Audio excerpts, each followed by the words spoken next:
church and his religious foundation, and he doesn't have to hide his face under a rock. He doesn't lose it all. He does not pull away. People aren't calling for his head. People aren't calling for him to resign. People aren't calling for him one thing after another, nor are they with this guy. Saying, look, not only do you have to disavow this guy, but you have to call him the scum of the earth, and you have to never talk to him again, and you have to one thing after another after another. And if you don't do that, then you should resign from being a senator. Now, you think like, wow, that's pretty hardcore. Well, let me ask you, what would happen if he had said, you know, the problem with black people is black Americans, they really need to get on board with embracing American culture. And, you know, you fish for them, you show it to them, you give it to them, and if they don't take it, then you force them. And if you don't force them, well, you know what happens. You have one task, my fist. Uses. Locate the Queen of the Dead We have other and ways end to address her. black people who won't But the get in path line. will be fraught with peril. We have other ways to address I was Jewish made people for who this won't get in mission. line. We have other ways to address black people who won't get in. How far do you think that guy's career would go if he started I talking ain't about holding nooses back. and Not black anymore. people and bringing black people into line? And how many black people in the United States and white people and everybody else would be absolutely up in arms if he said anything close to that about black people? And it shows when you think about this is the narrative, this is the way we think about race in the United States. Black people have a lot of power in many, many ways. And black people have less power in other ways. A lot of power, less power. And if you don't see that, and if you don't walk into that, and if you don't break it down, and if you're not willing to really deconstruct it all, then you're not willing to critically examine race relations. Because that's part of race relations. Because there's no way this guy would still have his job if he came anywhere close to saying something like that about black people in the United States. Because black people would demand his head in every way. And by his head, I mean they demand his resignation and that he lose it all. Okay? Now, some of you maybe aren't really fully believing me on this. So what I'm going to do is I'm going to give you a few stories of how just fairly recently the liberal media, the liberal narrative has woven its way into U.S. race relations in ways that are really shocking even for somebody like myself when we decide to actually look at what's behind the story. So help me with this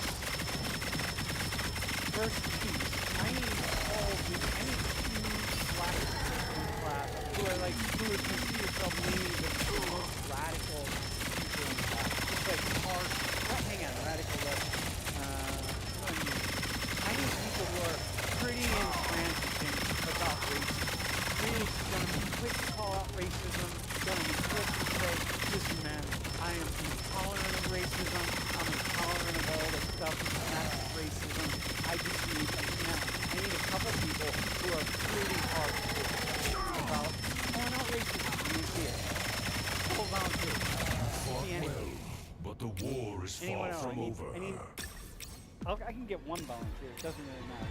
You don't have to be super hardcore. You don't have to, I'm not talking about. Do not make me regret choosing you for this Seriously? mission. I'm not going to go back to you. Who? Can I get somebody? Who's pretty hardcore about racism? Oh, black people, you all good? So if I tell a racist joke, you're going to be alright with it? If I drop the N-bomb, you're all cool? Can I just drop the N-bomb real quick and then I'll just see who's so playing? I have a problem with that? Like, what the fuck? Seriously? Can I just get somebody to volunteer? Wait, are you asking me? Crap. Okay, good. Anybody?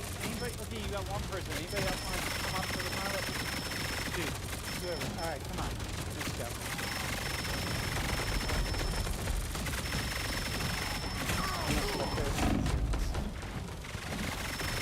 You want some more shit? You good? All right, what's your name? Troy. Troy? Patty? You can sit on the table, you can ask them, but you're going to be here for a good hot minute. So. Patty, Troy. Where are you from? Charlotte, North Carolina. Charlotte.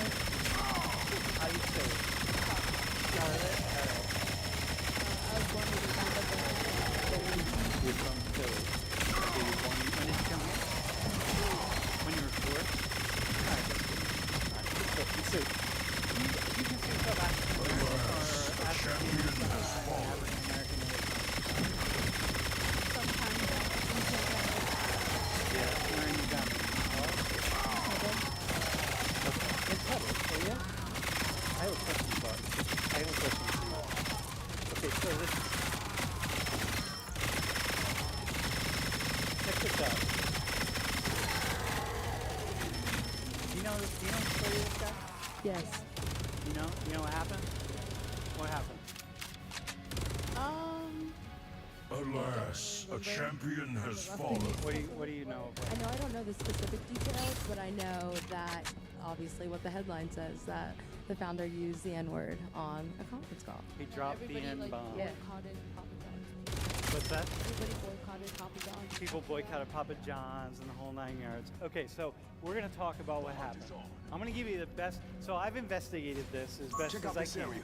Looking at it from a lot of different perspectives. And I'm going to walk you through what But actually can you happened, repeat okay? your And then success? what I'm going to have you do is explain to me. Life must prevail over death.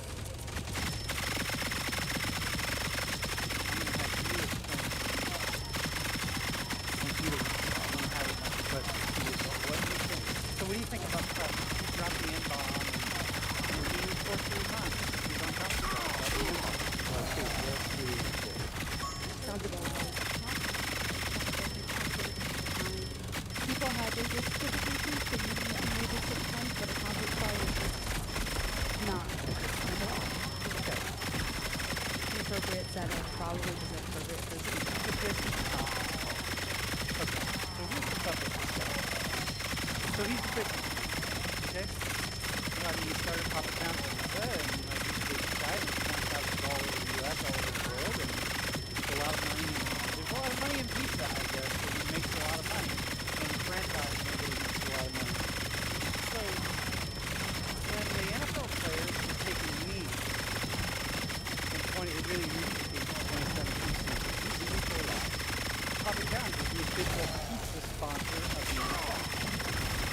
And so he comes out at some point and he says, listen, NFL, you gotta get your pizza there. Because it's like, come on, this is really cutting into our profit. It's a problem for not only my company, but for lots of other companies.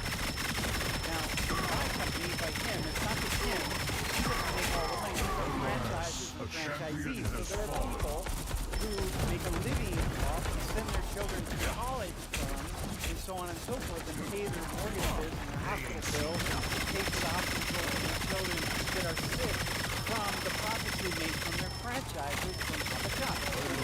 Like him, having a bunch of stock and going like NFL, and then he was sick of those and like, come on, I need some more money. Because I only have 5 apologies overseas and 3 corporate debts and I really want more. So he's saying, get it together. And people are saying, come on, man, Black Lives Matter. Come on, this is serious. Look, I get it, Black Lives Matter, but I'm running a business here. Can you deal with the players and work it out? Because I'm running a business. And like, work this out and come to some kind of agreement with the players. Okay? Sociology. Oh my God, what do you say? PBA, business major, right? He has his obligations. Is it to the NFL players first, or is it to his franchises and his operations and his stockholders first? Which one is it? No time to Suddenly, rest. like, oh, don't tell me like all the More undead business warriors people in will the class soon get suddenly arrive. really liberal. Dude, it's to his franchisees, all the owners, not it's to succumb the to stock the owners, the chaos. stockholders, the Papa John's stock, and so on and so forth. That's where his allegiance goes. It's great to have social issues. That's what it is, right? Okay, so things go south. Oh, I forgot to mention something. He also gave money to the Trump fund. So immediately, what does that mean about him? He gave money to the Alas, a champion has fallen. He supported semi-racist to racist, if he's the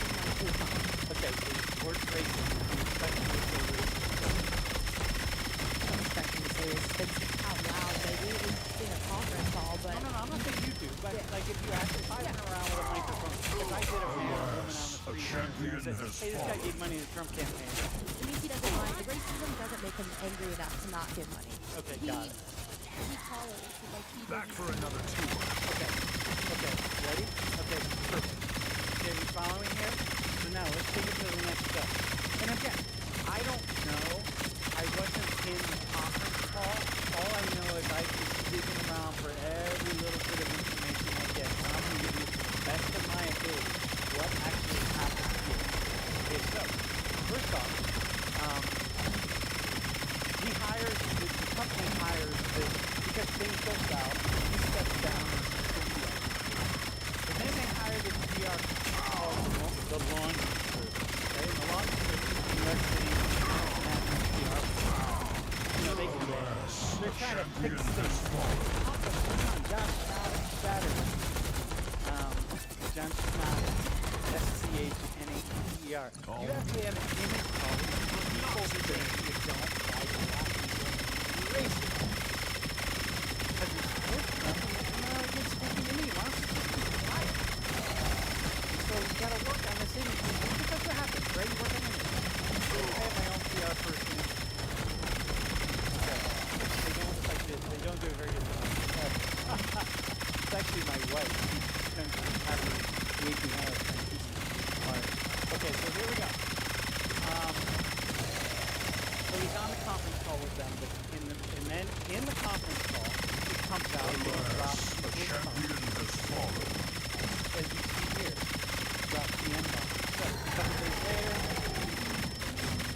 he resigns as chair of Papa chair of the board.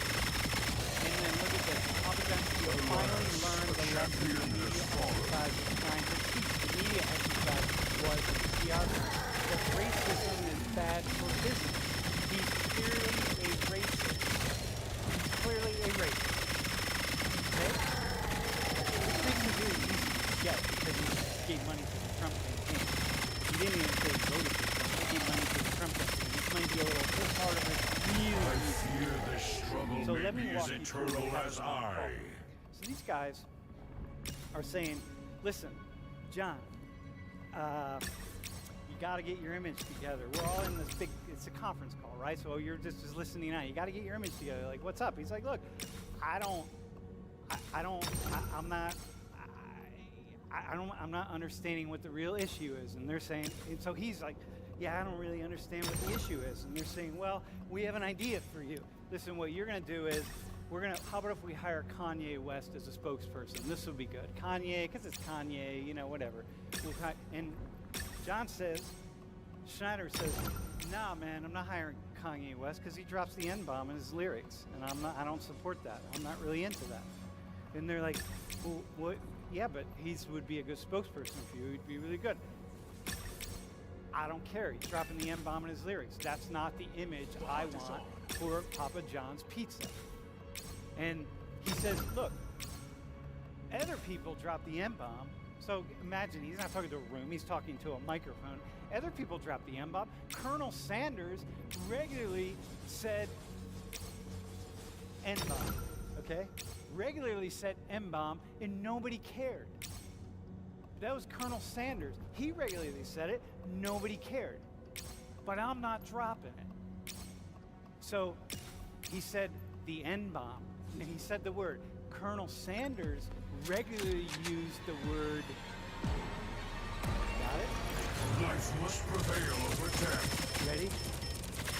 The word. I'm not saying it. He said it in the conference call. He said it in the conference call.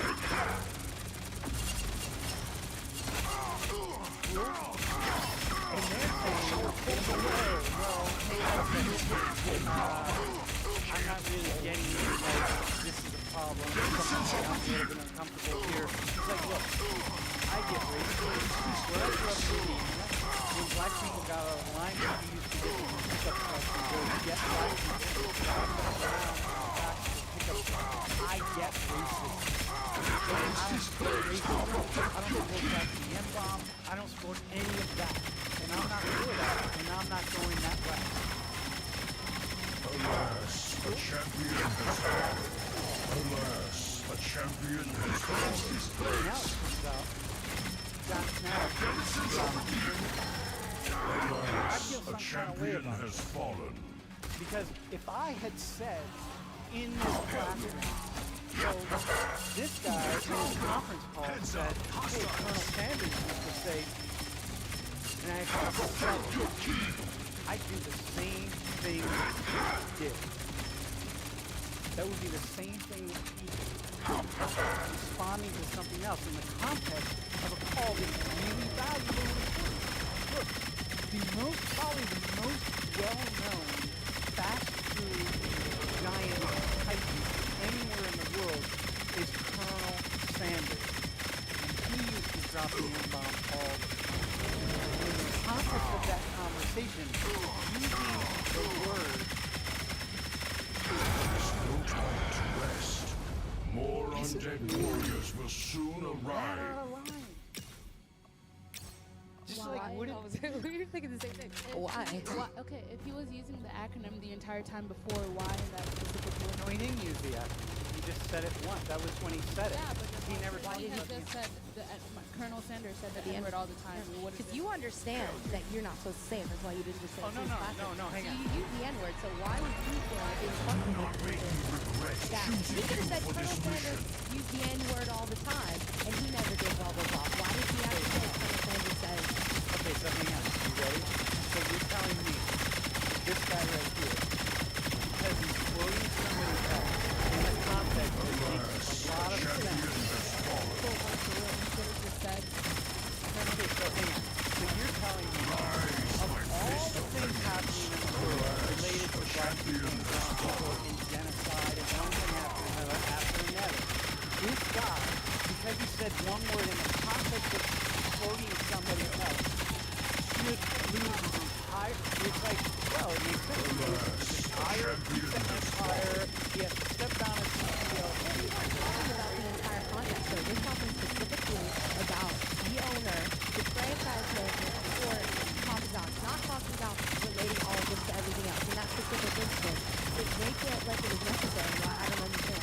If you could have said, there's a thousand, oh my god, so many other words in the dictionary, and you know that there's an acronym. That's not what Colonel Sanders So why did he have to say it?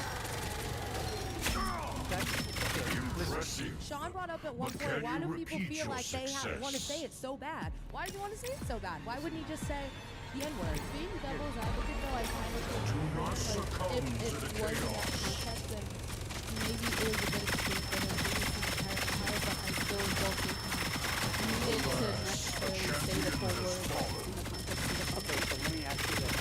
Take a look at that. John, Papa John Saunders, you want to say the word so that But had that not happened, he would have lost his job. They didn't come out in the media to say, hey, this guy's quoting Colonel Sanders, dropping the N-bomb, and he's dropping the N-bomb in the process of quoting. He wouldn't have lost his job, and nothing like that. He would have been like, oh yeah, dude, yeah, I got it. Hey, by the way, you don't need to say that next time, but like, seriously, what the fuck? I mean, come on. Like, you don't need to, but come on. Okay? You would go there. You'd be there on that. This is the power that black people have. The battle has Determine only to just some level. begun. It's the power of white people, the fear of white people. Dude, even me, who says the most outrageous things in the world, even here, even in the context of this conversation, I am not going to say that word. It could be the last day of my job. Wait, are you kidding me?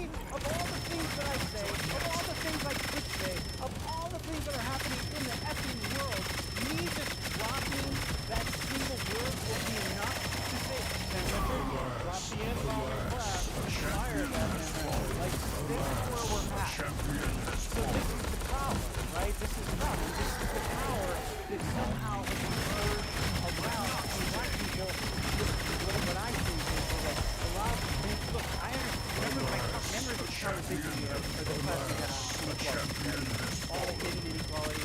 So like, you're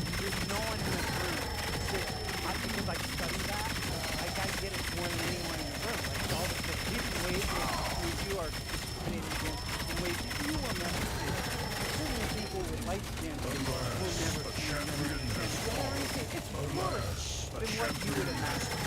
Fought well, but the war. But this, Rise, my fist of vengeance. you don't have the power The to stop battle this has invasion. only just begun. Got it? You don't have the power to stop it. Fight There's harder. a power here. You are of no Way use to be power dead. here. Over like, because of Papa John. We're seeing like, wow. Wouldn't somebody like, I think it's definitely different though when you're like a person, like Papa John's is a huge figure, a public figure, and your name is out there, you are a greater risk, but if you're just an everyday person, you can do it in a Alas, a okay, so what about champion this? has fallen. So let's go back 4 years. Alas, a champion During has the live fallen. stream, somebody wrote something in comment, and they dropped me. Alas, Okay. a champion has And fallen. we put it up, and I read it. Small A type, champion has and I read it. Alas, And I a said the word. champion has Like, fallen. come on, let's rename this test. Remember? For another. And da da da da da. And champion has so I just have to, if you find that video, put it out in here. Champion has fallen. Sam Richards dropped it. Look, he had videos that showed. And you got people calling Alas, from a champion has fallen. inspired. What would you say? Slice and 4 dice. years ago, I read Now, a comment, and I didn't skip over the word because I just thought that was pretty good for doing it. alas, a champion has fallen. Don't see it. I see it. Let's go. I think that sometimes things are, the consequences are extremely harsh because it wants to be proven, it wants to be out there that no acceptance, zero tolerance is what. So that, I don't know if I can impact your head and stop, but the point of zero tolerance is because people still use it casually. They say it whenever they want to. And if you don't get if you don't get to the point of zero tolerance, if you say, oh, okay, well then maybe that's okay sometimes, and other people be like, yeah, well I know that my situation isn't the exact same, but I'm gonna use it because I think that one time that person just get in trouble. So yeah, you gotta have zero tolerance to start off with, and to make sure that everyone knows this is not acceptable, this is not a level for you, et cetera, et cetera. And that's what's going on here, zero tolerance. Okay, I think that's a fair response. The other response? Oh, wait, hang on before we start clapping. I got some clapping. Alas, a champion has fallen. Good. All right, so listen. Here's the problem. I fear this What struggle this may be also as shows eternal me, as and now I. it's showing to a lot of other folks. What this also says is, wow, man, if he's like, I get the Life zero must tolerance. prevail over death. Like I have zero tolerance for a lot of things. Like it shows me Alas, a champion has for fallen. bombing, for sending bombs and missiles to other countries where we know people are using them on children and innocent people, and we do it anyway because we're using topics. No zero tolerance. Alas, a But that doesn't champion get has fallen. whatever. The problem is what it also does is tell people we shouldn't have a conversation. Extended my Because it's like, man, I can't say it like that. Well, what other words? What else? What else can I A say? champion has fallen. And then what it says to men, straight people, straight people dropping that bomb, whatever it is, right? What it says is just be quiet. Alas, a champion has fallen. Because this is Alas, a too champion dangerous. has fallen. And then we don't have real honest connect. We don't have any conversation. extended my report. And then this is hard. And that's not what I'm not going to Fought well, but the war is I far agree with from that, but over. for like different reasons. I think people are either pushed to like be quiet and not say anything, or people don't have conversations, so they don't understand why certain communities think it's like unacceptable for like other groups to use it. So like, if you try to tell someone you can't use that word, they're just gonna get angry and just kind of block you out and block your explanation out and continue to, push the fact that they want to use it and they should use it because it's just a word. And then the people who stay quiet don't understand really why they're staying quiet, but they just don't want to step into that territory. So I think both circumstances are equally bad, and it's all kind of Okay. produced because Okay. people don't For- talk about it. For me, I mean, I have an abundance of white friends. I grew up in a suburban area of Charlotte, North Carolina. And I know that if they have a question, like there's me and there's 3 other girls that grew up in our friend group that they come and ask before they would go out and say anything. So I think you're right on the silence part of it, but there are some conversations being held with people that they're comfortable with. Okay. Yeah. Okay. Definitely not on a national level. Like people Yeah, don't want to touch absolutely. Yeah. that. Oh yeah. Totally. No. Listen. Wait. Hang on one second. Let me go to the next one. Let me just go to the next one. Can I just go to the next one? Let me go to the next one. We'll come back to it. Okay? Can y'all just stay here? Yeah. You were good? Okay, because I got the next one. So Candace Owens, right? So she's a Trump supporter. Check out this area. Gonna do some stuff with Kanye. Fight harder. Coming into this. You are of no use to me dead. So Candace Owens. So Hitler was okay until he tried to go global. You know about this brouhaha? While completely ignoring Hitler's genocide against his own people, said the real issue was not The champion has fallen. Whoa.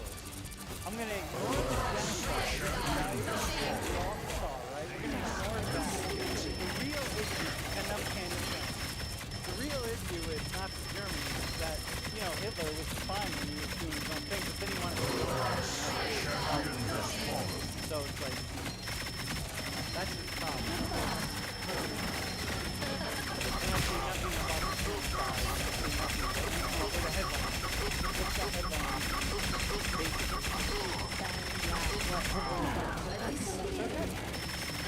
Pretty clear, right? It's pretty clear. So let's talk about what she actually said. Because once again, because she's a Trump supporter, it's really easy to put words and ideas into her. So you can imagine because she's narrow-minded. This is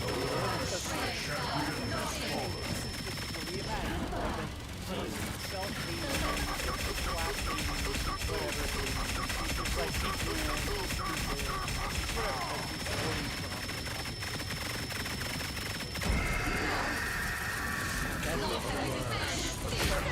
Got that?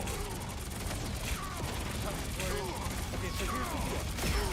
She's at a gathering. And she's going to talk about there's all this stuff, anti-nationalist stuff. And anybody who talks about nationalism is immediately viewed as a fascist, extreme, right. Okay, so she won't say anything at all the United States security scholars, and you should be careful about these going into the city. And because we have a nationalist tendency, and she's saying, what's wrong with that? Like, what's wrong with nationalism? What's wrong with it? Right? Because this is something Uganda has Champion has fallen. has borders, Peru has borders, Canada, everybody has borders. It's the nature of it. So her take is, look, give us a sense of nationalism. What do you say? These people want things about nationalism with the extreme right and hating and genocide and God knows what it is, right? So she said, when we say nationalism, the problem is the first thing that anybody thinks about is like, it seems to me, the national socialists, like the Nazis.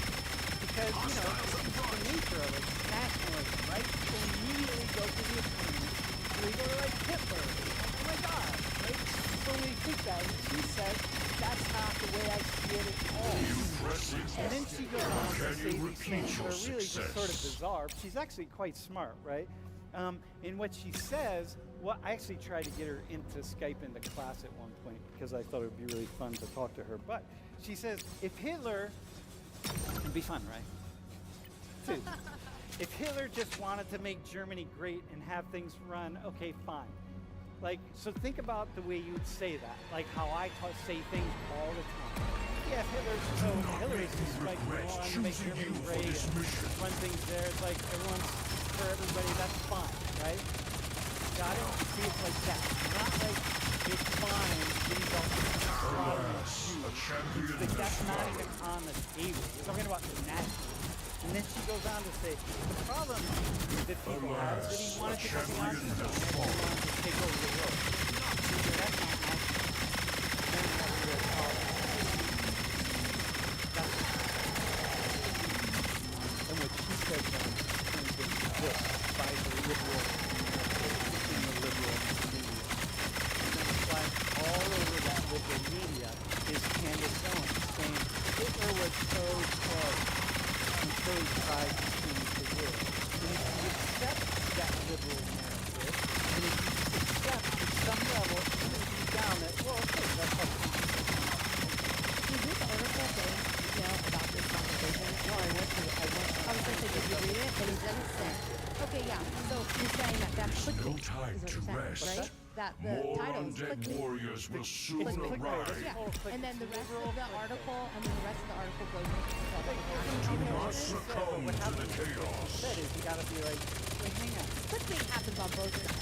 Dude, clickbait happens on both sides. But Yeah. right now we're not talking about conservatives, we're talking about liberals. And the critique is liberal narrative is liberal. That's the critique I'm making. A lot of liberals get that because they hate the dislike of Trump and the dislike of conservatives. They get liberals this idea that they all right, we got it. And then of course, she's a black conservative woman and you put her right there next to this. Oh my God. And I just think, I personally feel angry about all this stuff. Because when I think about anybody should take videos of me and add in all the things that I would need to help them A champion has fallen. so therefore, it's fine. Sam Richards told me, A champion has I fallen. become Not today. the afterthought.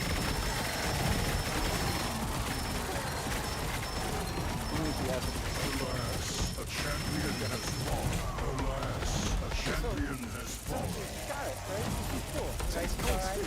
I'm not a sympathizer. It's just a person who's going to try to do different.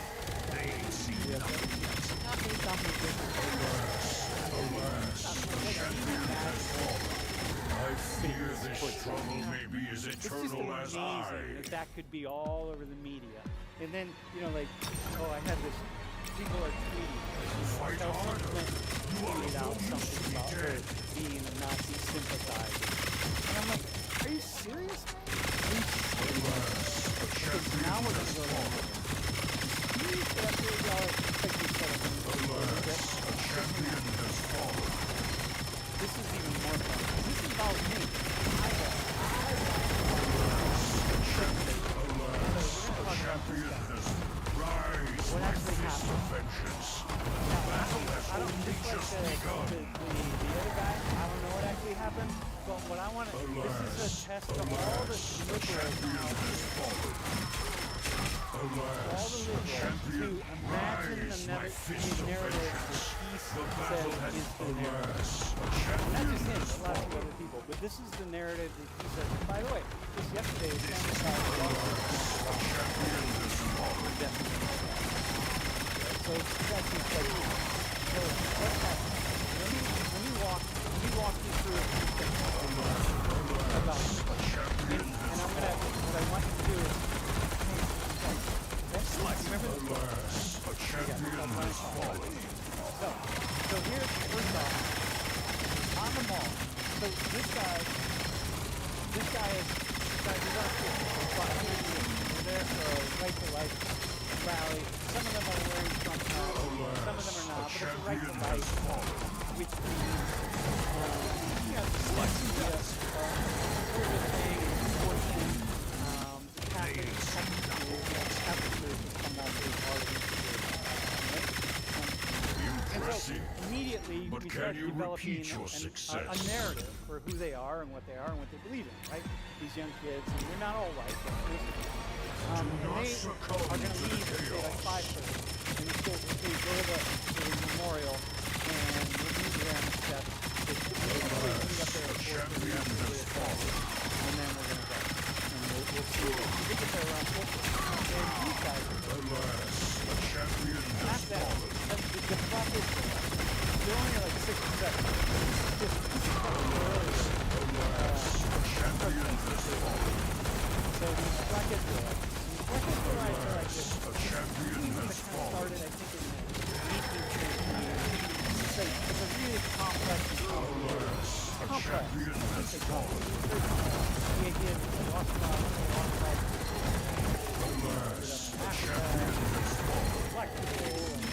got students here and students here, and this is on the side. So here they are, and so they are really bringing that side back. There's a lot of police who are really interested in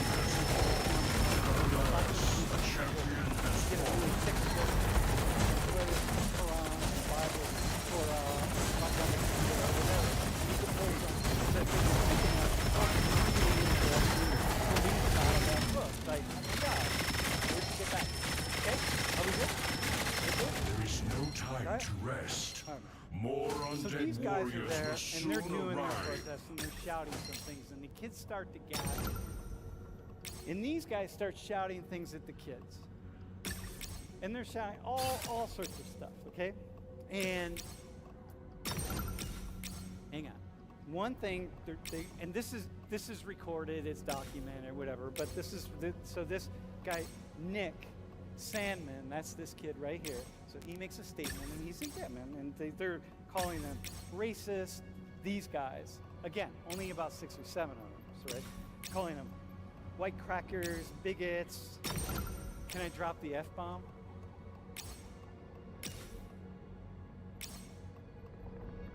Did someone give me permission? Jeff, do I have permission to drop the F-bomb? All right, the F-bomb. What's that? All right, you don't have permission. Okay, they're calling them all sorts of things, like incest kids. Like, hey, you kids, you're all incest kids. I don't know what the hell that means, right? But incest kids. So these guys are yelling at the kids. The kids, hey, Jeff, I'm going to need you out here in a second. So then what happens is this guy, Nathan Phillips, this is him protesting the pipeline of North Dakota. This is the place to so watch. he's there with some other folks, and they're doing a protest. And now he's watching the kids all come together because they're being, the black Israelite dudes are hurling epithets at them in all sorts of ways. So we're going to watch this video. And we can just keep the sound off. You guys can read,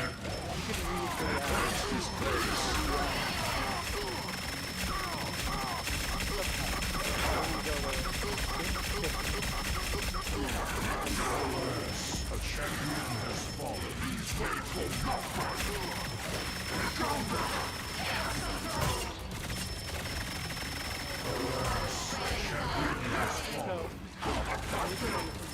yeah, they sort of look like the Westboro Baptist Church. These are the guys that these guys look like the Westboro Baptist Church. a champion has fallen. And so then the students start coming. They're just like calling something. Do I do? Right? So there's really picking kids all start coming together and they're like, hey,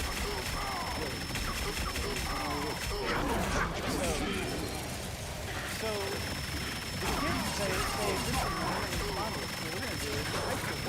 What we're going to do is we're going to start doing our chant. So it's escalating, right? So hopefully somebody's saying and judging what's going on. Escalates. So the kids are stuck there. The kids start doing their whole chant, right? And the one kid's leading the chant because that's what you do at a football game. Hang on, please pause.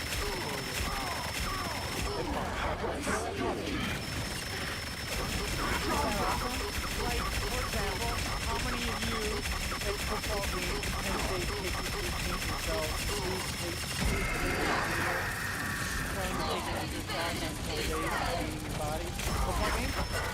Dude, one guy at the top. Anybody else? So that's what he's over here, right? So this kid, he's the leader of the cheer. He's a commander of the school cheer that they're doing. And the kids who are now being called very young, they're being called all these names by each other. They have no idea what's going on. They circle the wagon. They're like, we're going to do cheer. And we're going to do all this stuff. Yeah, go ahead. Do that. Instead of just like it's almost like a bell and start singing it. Like that's pretty much what they do. Yeah, like the presentation.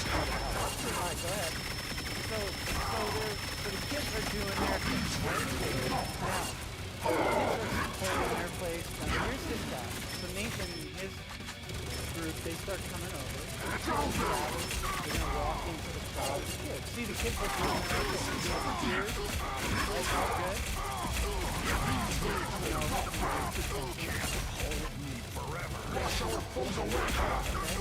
And he's saying, okay, I'm just gonna keep going. And then ultimately says, I'm gonna keep moving right up. Look at the kids. They're all doing cheers. Got it? You get that. You get to what they're doing. Nothing. Any of us could be in that room, doesn't matter. They're all doing their high school cheers. They're having a good step. Having a good time. So he's gonna go right up. Okay? So this guy, okay, so now, he just walks right into this dude. Now stop. Okay, go ahead. Now keep going.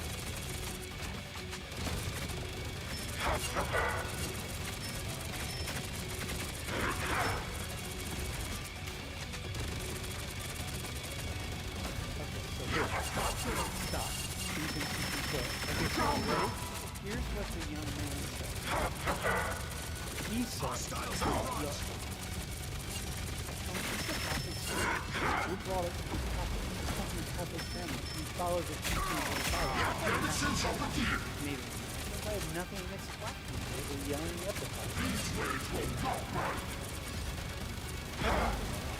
And so, stand up. So you're banging a drum. You're banging a drum. And I'm like, and I'm the kid. And you stop right here. And here I am. All right, how awesome. Look, here's another thing. You ready? So even and we talked about this several weeks ago, I looked at look in his face. What do you see in his face? Here's what he says. Okay, here's what he says you're looking at. So you're banging like, Alas, a champion has fallen. he's this Native American guy. I'm in Washington. Me and his drum. We need all this energy for this place. And I'm like, whoa.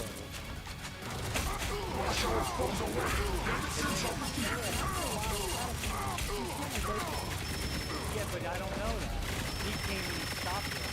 So he's saying, Nathan later says, yeah, I can go any further. And I'm just like, I'm just like, oh, he came at me because they locked eyes, and we locked eyes, and we were together. And then here he is.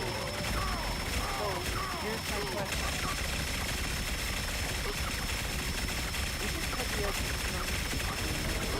Alas, a champion has fallen.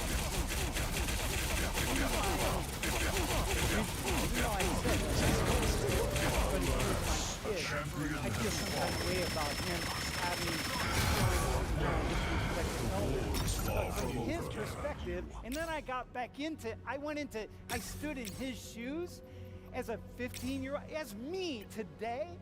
If Nathan Phillips had come at me like that, I'd have been standing there in the same way with that same shit-eating grin on my face going like, whoa, this is awesome, man. Like one of those, bro, Simon, like a stone face, you know what I mean? Life must prevail over death. Like, is it possible that one of the reasons that the entire country turned on this kid so easily and so quickly, is it possible, or how possible, how much Champion has fallen. That is probably the reason that I think the country probably too much money like that, but he's still a child going to political state and can't even vote. So he's going to pass it. Alas, a champion has fallen. Dude, you don't know about it. According to everybody else, there's with Nathan Phillips, he wasn't blocking in the way. It's like here, you move, let's get this, stand over there. You do the drum. Then you start walking towards me. You're going this way. Go close. You're getting real close. That's exactly. Now you're coming right at me. And I think, what do I think? No, what I think is like, oh, he's coming right at me. Our eyes are locked. eyes this are struggle locked. may be So as you're coming at eternal me, as and I'm like, I. whoa, this guy's playing his drum for Weird. me. Like I want to move right now. I feel I don't know. Do not succumb I to think the I would. chaos. I think I personally would. social cues. Like, I don't know, man. All I'm saying is,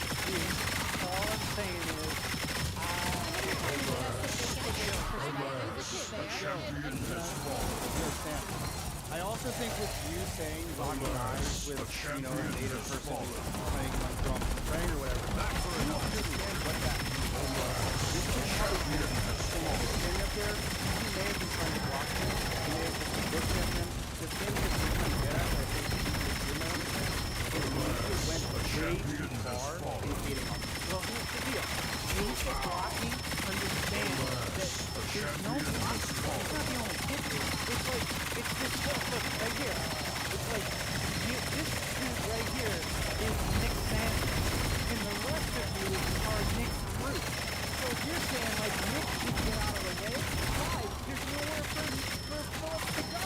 He's like right here. Where's he gonna go? Here? He's gonna go here. He's gonna go here. He can't get out of the way. It's just part of it. It's a big crowd of people. So it's not about him being in the way. It's about us seeing, I think, it's about the narrative of seeing the Trump hat and then immediately saying, like, the kid is in there. Well, look here, look, you ready? Even after all this came out, like, bunch of little liars and pieces of shit to defend him while wearing their Christianity on their I sleeve. fear Seriously? this struggle may And then be as they're eternal all as decked I. out in their MAGA gear. They're invincible and entitled and superior. Why can't you believe him? Fight Why can't harder. you believe Nick You are Sanders? of no use to be Because he dead. has a Trump hat on? Like, why don't you just believe him? Like, if he was, would we believe? What if he was a 15-year-old black kid and he said, hey man, I just came home and the cops just pulled me out of the car and beat me up. How many of us liberals would be like, oh yeah, the cops did their racist and forced him to be a 15-year-old black kid? So this kid's saying, I have no disrespect for him at all. We are guys, and I was like, this is an awesome moment in my life. And I'm going to stay connected in this moment. So like, why is that so hard to accept? But it would be okay, you know, like I'm gonna believe like if he got beat up by the police and he was awesome. What about with the 15-year-old girl who said, oh yeah, I was walking through the mall and this thing happened and I felt you guys grab me on the rear end and turn around and would we believe would we say like, yeah, I don't know. What would we say? This is not What are your motivations? You want to do this, you want to do that. Like, who are we willing to believe? And why is it hard to believe? Well, like, look at this. See, I get to hold it off. I get there were hundreds upon hundreds of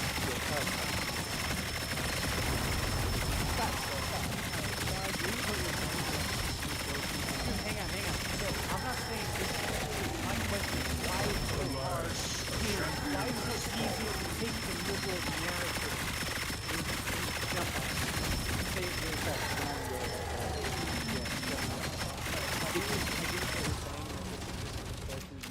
First of all, I don't think it's a responsibility of Alas, a to champion doubt has media in every fallen. way. While we should look at everything Fought critically, well, the media but should the be war is held far under more from scrutiny over. to project what is actually happening. Yeah. And then second of all, with your Extended my point of, deployment. oh, we're going to believe this black guy, we're going to believe this. Do No, not a lot of make times me we don't. regret A lot of choosing times you for this you're right. A mission. lot of times people aren't even held accountable. No, dude, hang on. But a lot of times, people who are liberal will take the more liberal narrative, will take the more racism is a real thing that's happening all the time narrative, are going to be very quick to believe this person does not believe the 15-year-old Trump. Yeah, but that's no, but if you're going to believe one, you got to believe the other. And so, those who immediately believe the 15-year-old kid who's wearing the Trump hat, you also got to believe the 15-year-old kid who said, please pull them off their bicycle and beat them up. You gotta believe him too. You're gonna believe one, you gotta believe the other. So I was just gonna say, like in that video, whenever he was walking up, he said that we were the place we had nowhere else to go. There was a huge gap in the stairs before they went over to the kids that they could have like the Indians could have walked in and could have walked up and then got to the top of the stairs without going anywhere near this. So why do we have to go straight to this? He went to them for a very good reason. And his reason was, look, I'm gonna take the spirit of the drum, because the drum is the spirit and the energy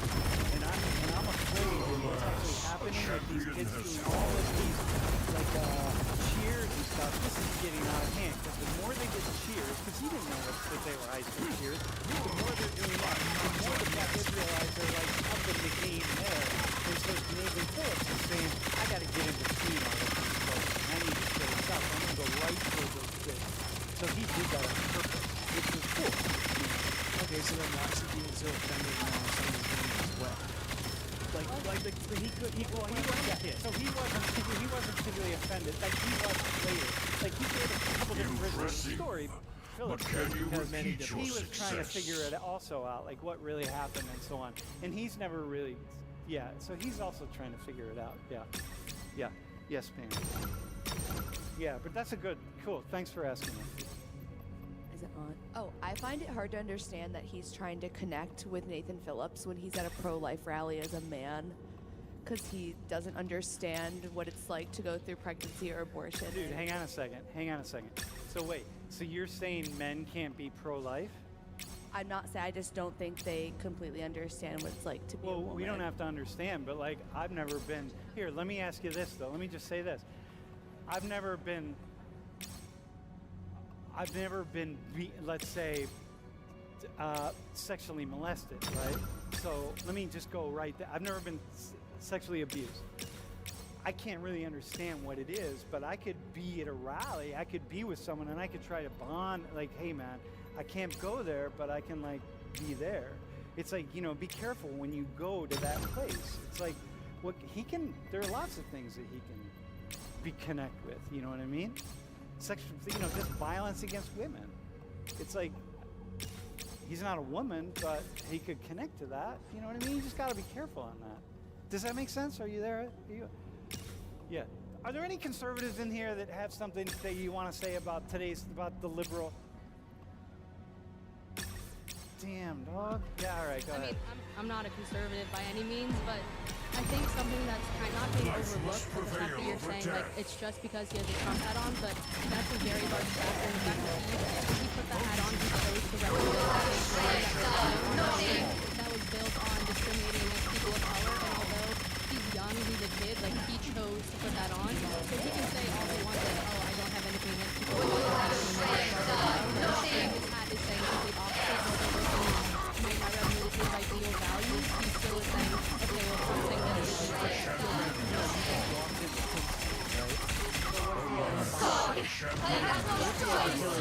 that champion would has be fallen. representing that too. Like it would be wrong, but She's saying that the media portrayed him that way because of Trump. Same thing that you're saying. Represent him, but movement that has not been supportive of people who are ordinary. Liberals are very quick to just accept the narrative, right? And liberals can know that if you were a Hillary stood for it, and I know what Barack Obama stood for. honestly, if he was wearing a different hat, then it wouldn't be a story at all. It would be a non-story. They wouldn't be the story. Probably not. Okay, like, I mean, yeah.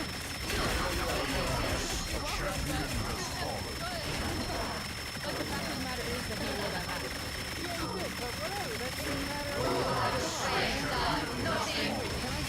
Can I get some conservative? Conservatives give me a... When's the last time you heard someone talk about the liberal media like this? Like, come on, man, can I get a shout-out? Oh, is it? Yeah, go ahead, bro.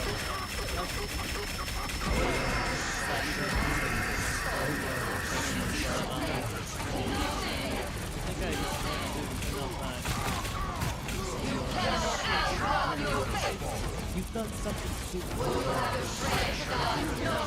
And he doesn't know that now. So let's say you were somehow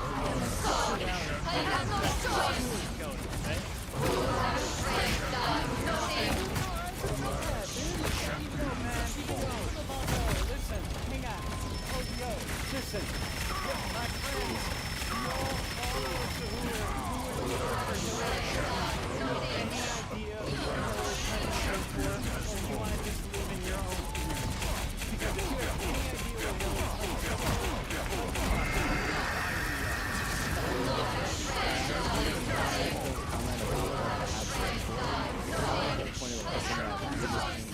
Rise, my fist of that's not what The that means. battle has Yeah, only he just doesn't necessarily begun. support Trump because he thinks he's racist. He might support other. He might not even support Trump. Do you overlook everything? Do you overlook everything even if Trump stands for multiple things, then you just have to overlook the Wait, no, hang on. racist, Hang on. Let me read.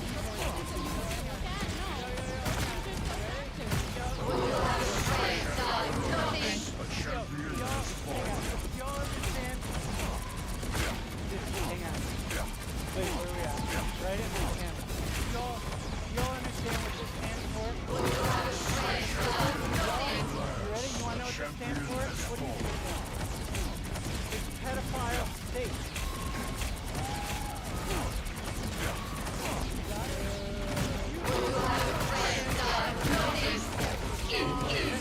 For people all over the world, this hat stands for pedophile state. You are all a bunch of pedophiles.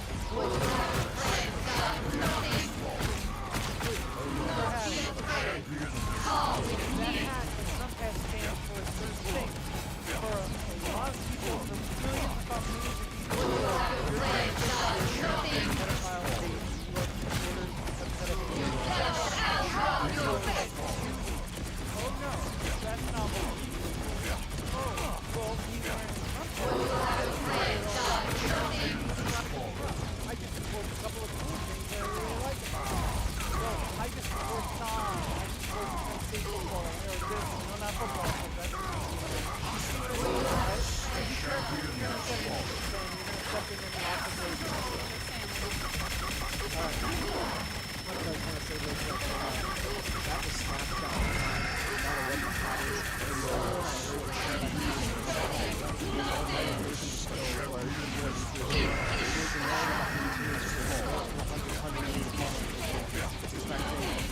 white man is the law. It's expected to be more than just that. It's more than just a hat. White man is the law. At the end of the day, there's still disrespect there. I think that this is a snapshot in time. No matter what the other factors are. We can go there. Alright, bro, last comment, my friend. I would probably say, make it fast. Yeah, so we had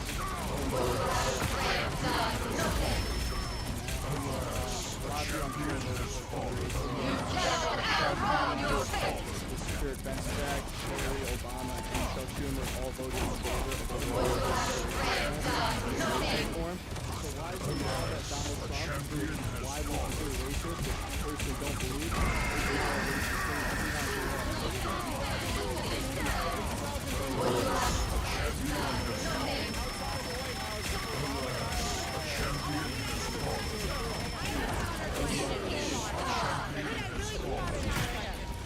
This is not attacking you because maybe for me personally, the fact that he said all black people, Trump said he made that often it's our biggest issue.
historical factors and forces and ways the street becomes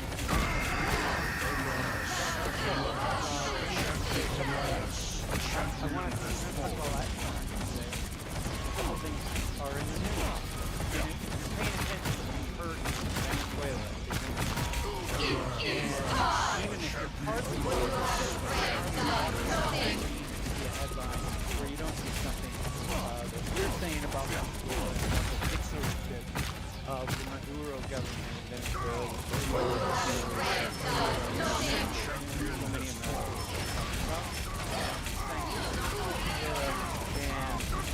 talking about.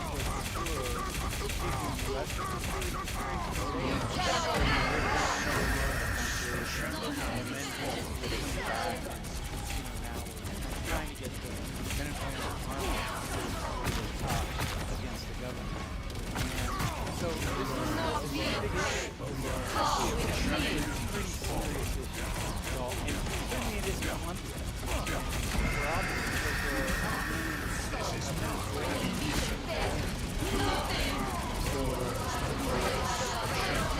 the other thing is jumped up to migrant terrorism. We've been calling a number of immigrants coming up from Latin America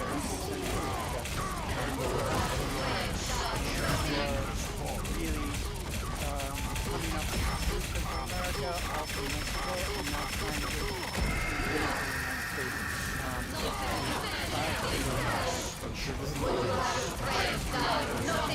President Trump's administration releasing a wall.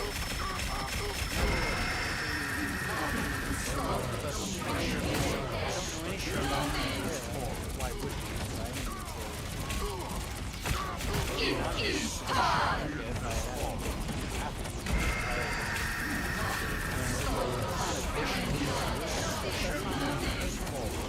and most of us really don't know anything. What we know is there are missiles coming up from different areas in Latin America. That creates I'm going to talk about some of the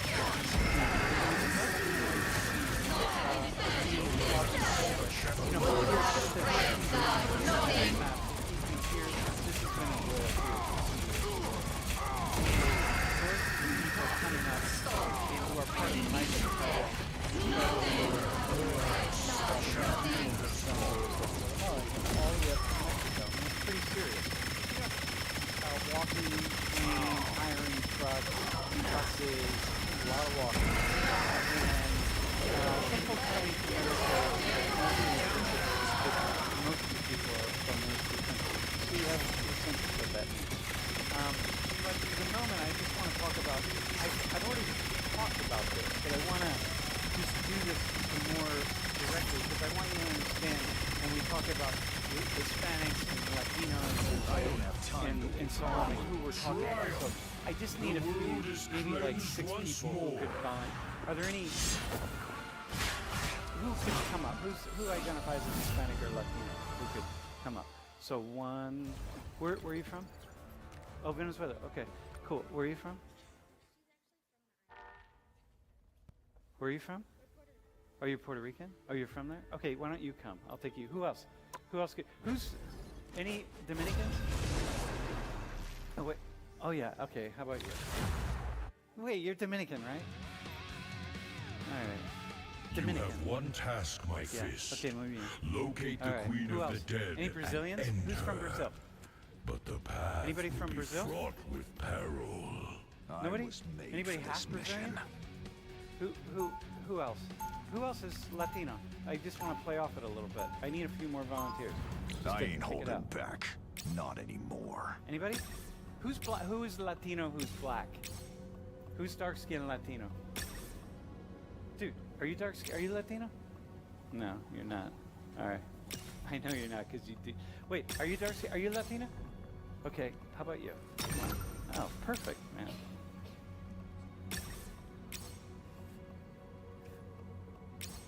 All right. Okay. Okay, you ready? You take that. Okay, so you're from Venezuela? Where from? From Caracas? See, the chances of you being from Caracas would be really high. Are you from? Were you born there? Does your family live there? Wait, hang on. Speak in the mic. So my entire family lived there, but not my immediate family. We were one of those people that immigrated right when the coup, actually a little bit after the first coup began. So I guess we're in the lucky batch. Okay. But the rest, all my grandparents, all my aunts, they still live in Venezuela. Wow. Yeah, that's intense. All right. And like, because they're going through something that's really is unprecedented for many, many years. Okay. And what's your name again? Sophie. Sophie? Okay. You finally get up here. All right, where are you from? I'm Dominican and I'm Puerto Rican. My family is from a town called Arbolito from Puerto Rico, and then my Dominican Fight sister harder. is from You are Italy. of no use to be Where from? dead. Where at? Oh, yeah? And what's your name? Chanel. Chanelli. All right. I'm Paola. I'm Puerto Rican, and Where is your family in Puerto Rico? uncles who live in Congo. My name is Jasmine. My parents, my immediate family, my mom and all her sisters and brothers were from Panama. Okay, so here's the thing, right? So notice the differences here, right? Like, But the war is again, I far want from to say over. this. This is I mentioned this in an earlier class, but I just want to lay it out. Hispanic is not a racial Life category. must prevail over It is death. not even really. We don't refer to it's an ancestry category. So the ancestry is race, theology, culture, anything about the other. But what you'll see a lot of times, like you're applying to something like in the States, are you white, Caucasian, are you black, African, are you Hispanic, are you Asian, are you South Asian, whatever, right? But we throw Hispanic in there, but the truth is, it's not the same category. So here, first off, the Americas are populated by people of Asian ancestry. Okay, so we talked about that. Asian ancestry. Which is why you see, like if I look at her eyes. What is it? No, wait, can you? Yeah, just get a shot of her eyes. See, like you can just see this sort of you have Indian blood. So if you do an ancestry test, you definitely can see it in your skin. You wanted one? Not today. You see what else? All right, and you as well. Look at like her eyes, and you can see this is Indian blood. Okay, so now we have Asian blood, so we do an ancestry test. Even with your eyes, but it's going to be a little different. And you a little bit, but it's different. Yeah. So okay, so that's the first thing. Then we have African ancestry. Champion has And fallen. so people have the idea that the slave trade involved the United States, and of course it did, but only about 500,000 Africans who were taken out of Africa ended up in North America and raised in the United States. Because in North America was the reproducing slave population. The vast majority of slaves went to Central America and South America. So, Jamaica, Haiti, Trinidad, these are all slave ports. These are fundamentally slave ports. So the Dominican Republic, right? So you have half the Dominican Republic was a slave republic run by the French, and the other half run by the Spanish. And so this is why you're from Panama, so Panama as well is slave port. Jasmine is negrita, right? So she's black, right? This is her African ancestry, but also, you definitely have unique blood, for sure. Like I can see when you're up here. But I don't know about white. You have white in your So my mom says that I'm Torpedoes was a slave to the culture. So a lot of back and forth. So you have black Latino. You have, and then we have, Champion has fallen. and then we have all of course, the European conquest. So your family is mostly like European. Wait, hang on. Yeah. So that's a little bit interesting. My dad's from the Canary Islands, and then my mom is, The Canary Islands is the Spanish owned colony. Okay, go ahead. and then my mom is all the European. So champion you has see fallen. that, generally speaking, and this is what we're A going to talk champion about, has the Americans it was a territory under conquest from the Europeans, including the Spanish and Portuguese. So this is why, Brazil, for example, is not technically speaking Hispanic. Hispanic means you draw your ancestors from Spain. And Brazilians, in the Treaty of Tordesillas, the Pope divided South America into Brazil, which went to Portugal, and the rest of it, which went to Spain. So in Portugal, you see So Brazilians are not Hispanic. They are Latinos. And so, because it's all part of Latin America. But it's an area under conquest. So this means white people, right? Rise, Like my you're, fist of this is vengeance. white people, right? The The battle conquest, has only like just more, begun. this is part, you have more white blood. So like our blood, the conquistadors over, what you have is more Indian blood. But you also have, you definitely also have black and white blood. You want, I don't know, it's really interesting. All the champion has fallen. Yeah. A champion has Get that? Your family. Dad, he's really dark skinned. My grandfather's really dark skinned. My grandma's white. She's not here for long.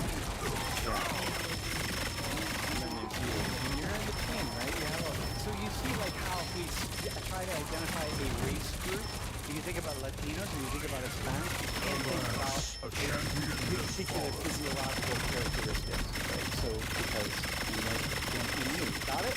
Is that cool? So think about remove or think about that. This is like a conquest thing. Is that cool? That's it. Really bad. I just want to and I want to talk about champion has fallen. Thanks you all. Appreciate it. Okay, so now. Okay, so here we go. Here's the couple things. But We start can you out. repeat your success? First, people came to the Americas in search of land and resources. Fundamentally. In search of land and resources. And in that quest for land and resources, they had to create. We'll talk about this next class a little more, so I don't want to dig into it too much, but it was all about whatever was here was going to be taken by the people who came. And they had bigger guns, and they had more desire for what it was, and they brought diseases with them, and they just had all of the tools that were needed to wipe out the people who were living in the land. This land right here, this is stolen land. All of the land from Canada down to the southern tip of Chile is all stolen land. I mean, it's taken from somebody else.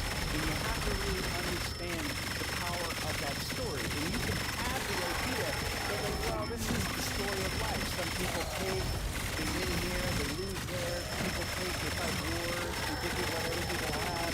People give up what they have. And this is the nature of human history. It is the nature of human history to a degree, but it's also really pretty interesting that it's convenient if you're the one that's on top to hold on to that particular story. So come along to, we're going to move up to the 20th, so we had like 400 years of people of European ancestry using their power and their might to take control of the land and get rich off of it and send the riches back to the home country. So this is it. We got 400 years of this. I mean, and it's complex, obviously, right? I mean, I was a Latin American, I Latin Americanist, in my doctoral work. So it's like, trust me when I say it's complex. But then, in the 20th century, we start this battle after World War II with the Soviet Union.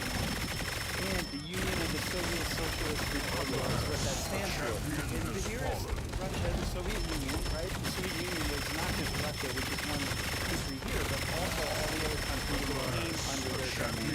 And the rest of the world being the United States and its Western allies. So we had Western Europe, we had here, the Americas were ours, the United States, and then of course, in different areas of Asia. And then the world lined up, either with the Russians or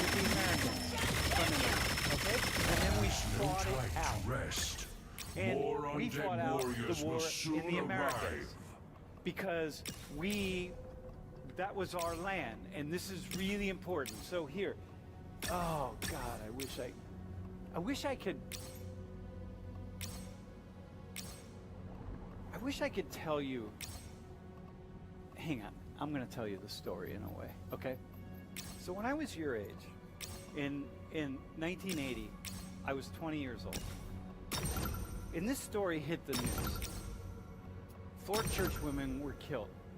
They were nuns. They went down to Central America and into El Salvador in particular, and they were going down to they were Marinol nuns. So they really were working with the poorest of the poor in El Salvador. In El Salvador, what you need to know about the Americas at this point in time is just immense inequality. Immense inequality. Watch this place closely. Such a large percentage of the population throughout Latin America living on subsistence economies, like really barely getting by. So when you have an image of people who are really, really poor in the world, you gotta think of an extremely large percentage of people. At the same time, you gotta think about the ruling elite who trace their ties back to Spain and Europe and then increasingly the United States. Who hold the power, who hold the resources, who hold control of everything. They have large numbers of really poor people. These ones right here were going down to work with the poorest of the poor. They were identified by the El Salvadoran government as being communists.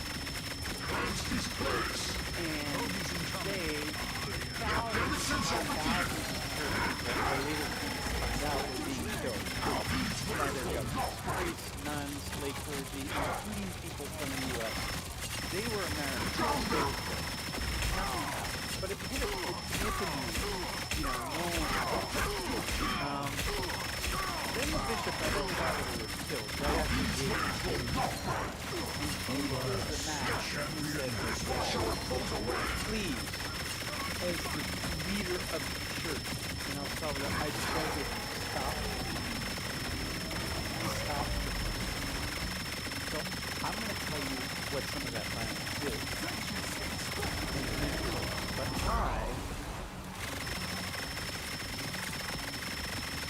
in my 20-year-old self, was really interested in history. And I started just looking around to say, why are we killing bishops? Why are we killing nuns? More undead warriors will soon arrive. And I discovered this idea of liberation theology. And liberation theology was a theology put together by Christians, drawn up by Christians who said, we've been reading the Bible. And actually in the Bible, what Jesus said is that you should help the poor. Do not succumb And what Jesus said is that the land is for everybody. But when we look around, what we see as Christians, these are priests, lay clergy, nuns, bishops, cardinals, so when we look around, what we see is an immense amount of poverty and a lot of violence. And when more people stand up for their rights, either as trade unionists or just to speak about poverty in any way and the things that they're experiencing, they get hammered by the military of the and the governments of the and there's so much repression. And liberation theologians reverse what we identified as communists, because what they said was Jesus was a communist. Because what Jesus said was bring people together, poor people together, all people, and help one another, and certainly feed the poor. And rich people But who can are you controlling repeat your 90% success? of the resources in our land, while other people are going hungry. Infant mortality in El Salvador in the 60s and 70s, like 250, meaning that 1 out of 4 children died before they reached the age of 1. Terrible conditions. And so these religious people said Jesus was a communist. It's pretty clear if you read the Bible that Jesus was not not support the rich people who are killing the poor people, that Jesus would support the poor people who are standing up for their rights. There's no way Jesus would support the rich. And so I got really interested in this rich reality. It's a fascinating movement. And it leads to governments to kill thousands upon thousands of Christians. Of people who are really Christians. And you say, oh my God, what is that? So then I started to look around even further. Alas, a champion has fallen. Changed my life. Changed my life. Because I started out as a 20-year-old who wasn't thinking much about politics, government, foreign policy, like many of you. So many of you, right? Alas, a champion has fallen. Alas, a champion has fallen. Right? So I'm new. I'm Gabe, sitting in my pocket, just thinking like, I'm not engaged whenever we talk about these issues. It's just not interesting to me. Why? Because I didn't know anybody. I didn't connect in any way. But then I found out one really interesting thing. Alas, That a champion money has fallen. that was being given all of these I fear who this are struggle using may money be as eternal as to buy I. weapons from us to kill their own people was from the United States. Life must That we prevail were over actually death. funding all of the violence against the Christians and against Christians. So these women right here were killed by a battalion in El Salvador who was trained in the United States. They were killed with weapons that were given to the government of El Salvador by the United States. We trained them so that the military in El Salvador would stop communism, which meant stopping people like them, which is why nobody was ever tried for the murder. This is the United States. So now imagine that I'm here, right? So what is it? Trevor? So imagine I'm Trevor, or I'm Gabe, or I'm sitting in a car, and I'm just having this sense that, hey, the United States, cool, like it's cool, right? We do good work for people. Like if we're trying to keep Maduro out in Venezuela, he must be a bad guy.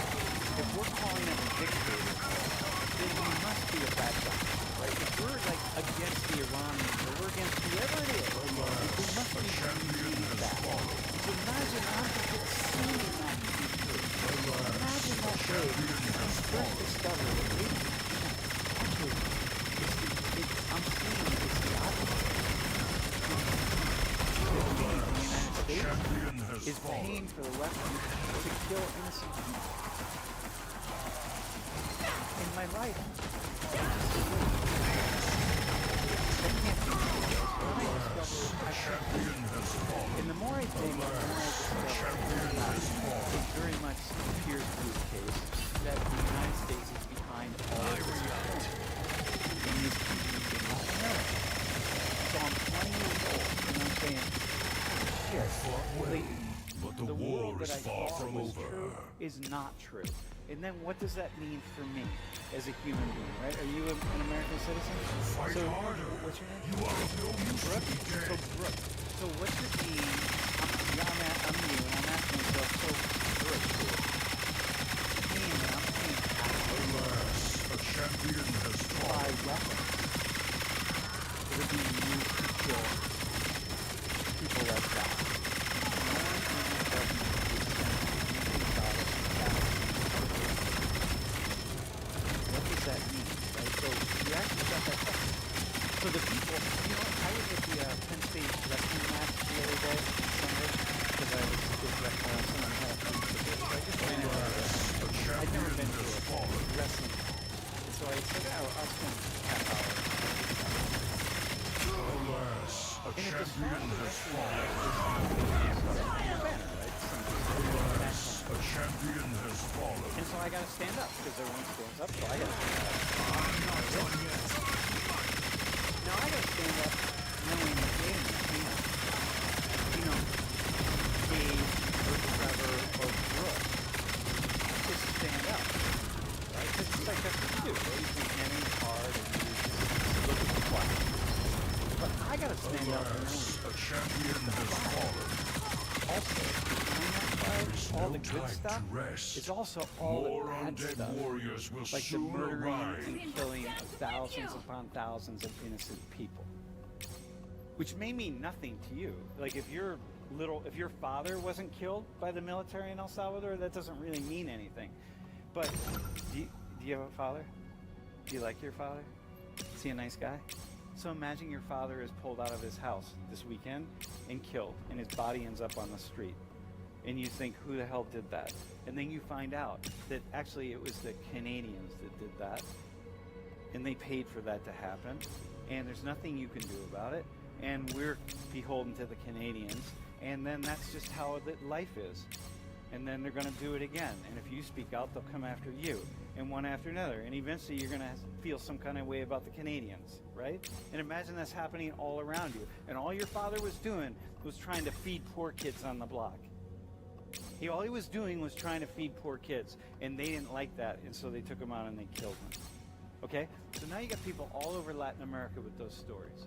And I'm starting to read these stories. And I'm realizing that me, the guy who before could stand up and, with the national anthem, right? And look at the flag. I can't do that anymore. I stand and I'm respectful, but I also know that that flag represents the same thing that killed these women. And not just these women. How many more do you want? How many thousands of people? So how many people do I know in my family? I come from a long line of people in the military. I work with the military. I've been a consultant to the military. I'm really involved at multiple levels. And yet I got to stand up with the flag. And imagine how difficult that is for me. Starting when I was 20. And if you think like, wow, what's the problem? Or you should do that. Then what I want you to do is come see me after class. And I want you to know that somebody whose father was killed because the father stood up for some of the people in the U.S. government as well. So there are cases of this. You see what I mean? I see that the problem, if you don't understand it, then you're part-time. Just like I was when I was 4 years old.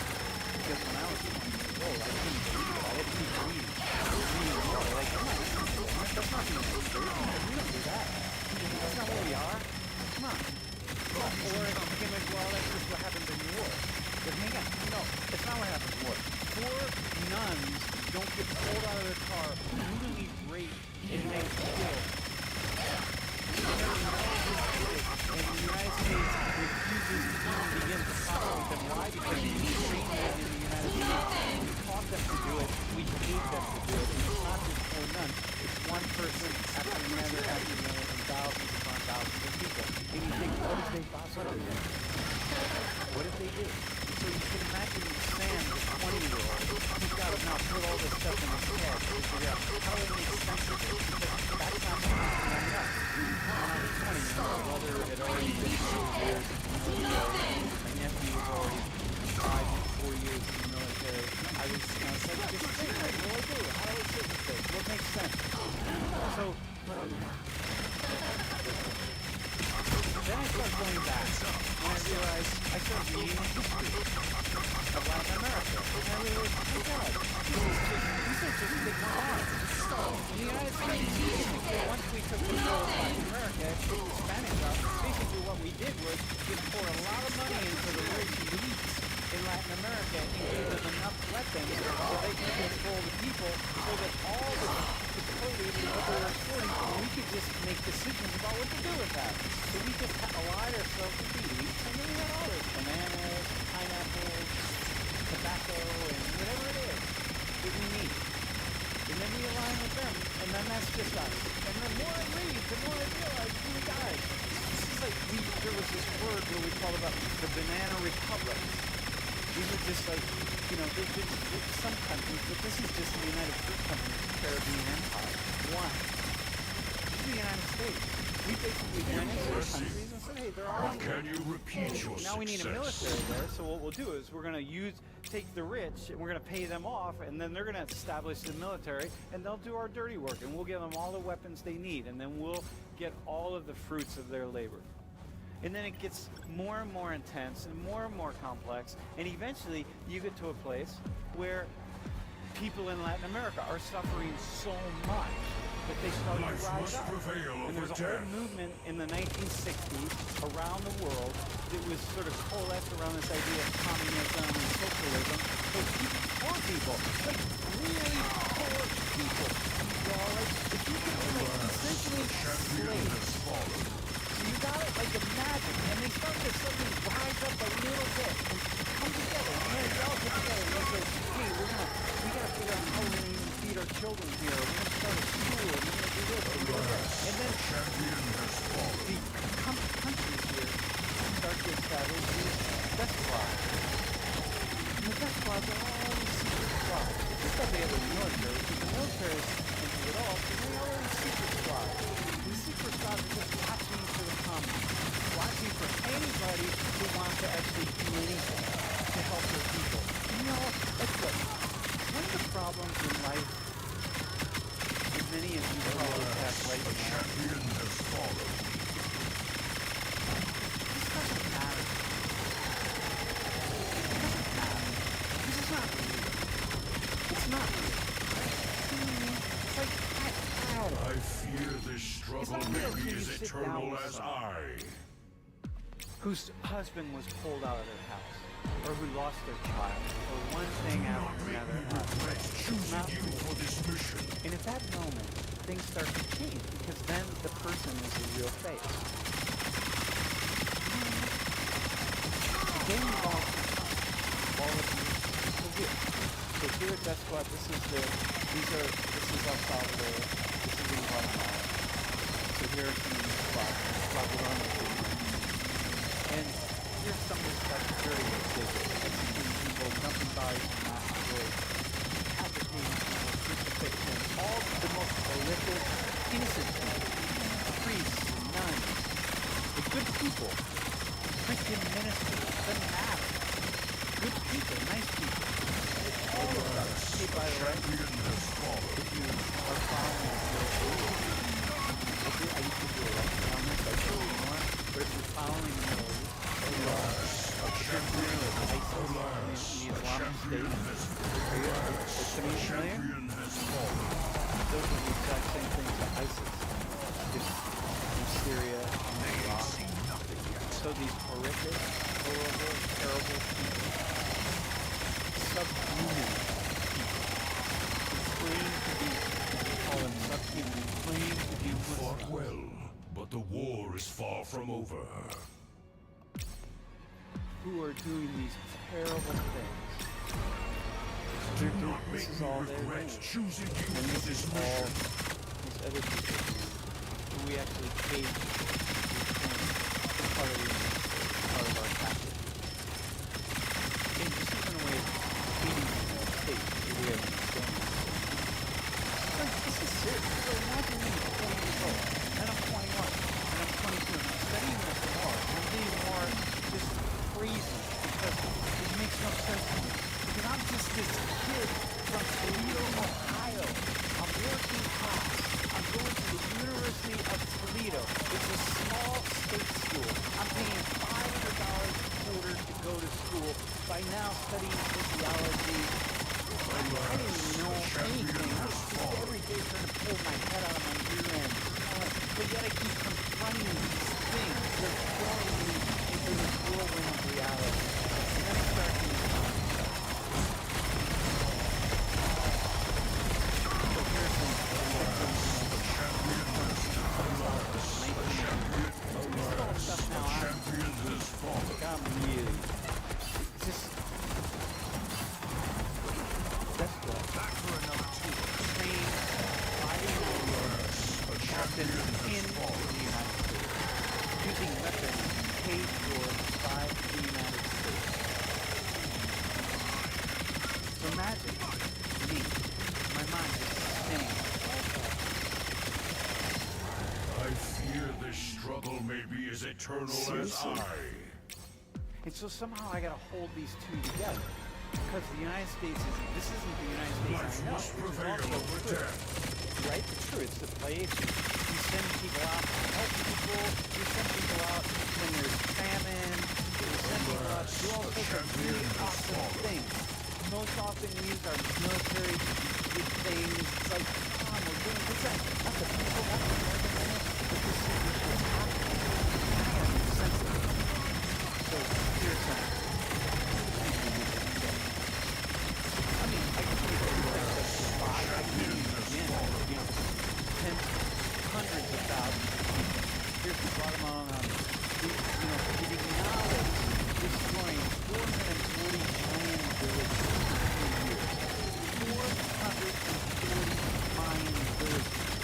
This is military trained by the United States. These people going into these villages because they have the idea that these are communists there. And we got to get rid of the communists because they're jeopardizing the United States. And everything we stand for is Alas, a champion has fallen. A champion has fallen. women, children, elders, slaughtered. Weapons paid for by the United States. By people trained by the United States. So imagine that. Now I'm like 20 here. 20, 23, 1982, 1960. Here's the massacre of the 50 Salvadorans in Chalacanaga.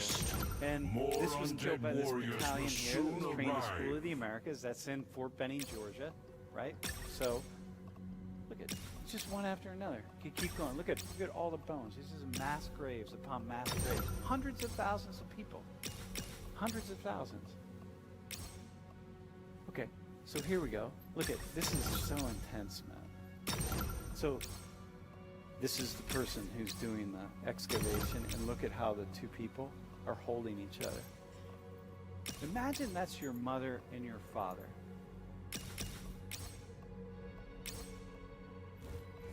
And they did nothing.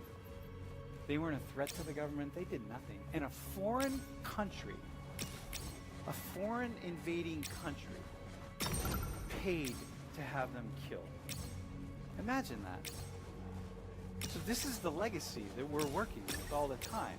And so, you don't know about it, but imagine those of you who you just kind of follow, you have this idea like, yeah, Trump, go Trump, or conservatives, or I love America, and who are pissed because I said, I have a hard time standing. I can't really salute the flag. I stand out of respect.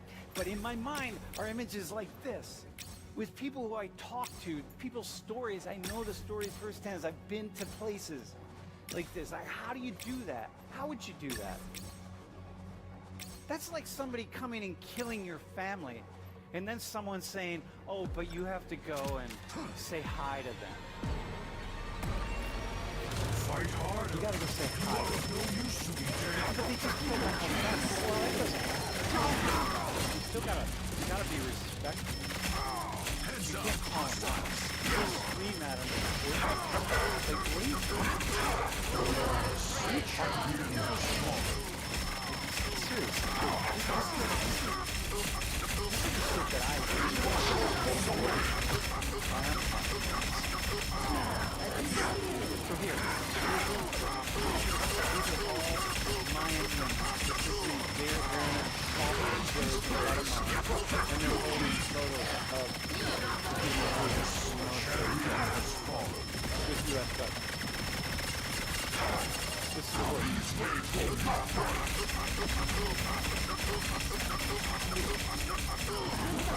like, you don't want to go through life. You don't want to go through life being ignorant. Trust me, because I go through life being ignorant. And you don't want to do that. You don't want to say dumb like, the United States is the biggest country in the world. If you know nothing about this, you gotta reason to know this. And then if you know this, you don't have to say that kind of thing. You should be smart enough to not say stuff like that. Just go, oh, God, come on, man. You haven't been, I'm just thinking about this. What do you know about USA? What do you know about us? We're not the worst country. things, including with our military. We do amazing, amazing, cool, awesome things. Man, you gotta get over it. You gotta sit with that sometimes. This is a part of the story. So when I can say, for example, the U.S. is the most awesome country. And I think that is true. And then describe awesome. But I have to say awesome. And you can find a human. But I think that the U.S. is probably the most awesome. I mean, the most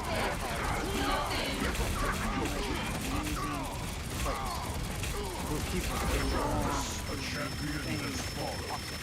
But they gotta be part of it. You gotta see this. Yeah, I was gonna say I think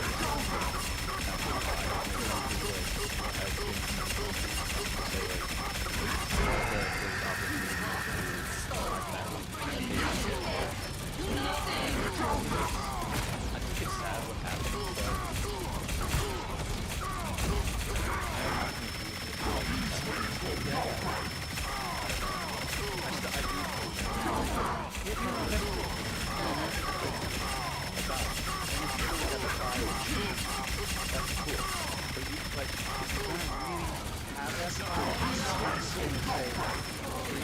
you're gonna say that to me, hey, that's cool to have the fight. Your fight includes all these other things. Then it's cool. So you gotta sit with the struggle. Because nothing is black and white in this world. So you gotta sit with the struggle. That's what makes us thinkers. That's like what you want to be. That's why we're in college. You thinkers. We're in college. You're here. Those of you who don't think about this stuff, you're here right now. You need to think about that. You need to think about the fact that those two people right there who died holding each other, so that means they were alive. And it's for innocent people who didn't do anything. You gotta also make that part of your story. That's part of it. How do you include that? So when you say, country, that's how we got it. America's an amazing place. Yes. America gives opportunities to people. Yes. Not a question. Not only here, but also in other countries, right? And you gotta include that. How do you do it? I know. I can do it. Listen, y'all. I've sat with parents who lost their children. Did that twice. I've had them tell me right in my face the pain. I saw the photos of their children. My government, my country, and yet I can still say exactly what you said. It's like, people haven't tried to complete it. But that's also sitting on my hand. These other people. You gotta live in the world. Do you want to live? Right? You know what I mean? To bring you there. Because to not to live in one world, to live in the black. To live in the white. You can live in the gray. So when you're so when I'm standing, if that fall, and I'm like, and with all these people, and I'm like looking around, and some people have their hands on their hearts, and I have my hat off, some people have their hands on the side, and some people aren't really looking at the flag. I'm looking at the flag. And I have an immense amount of respect for the flag. Because I work with the military, not only in the U.S., but in NATO countries. That's what I do, right? I know people, I'm there. So I'm standing with the flag going, Alas, a champion has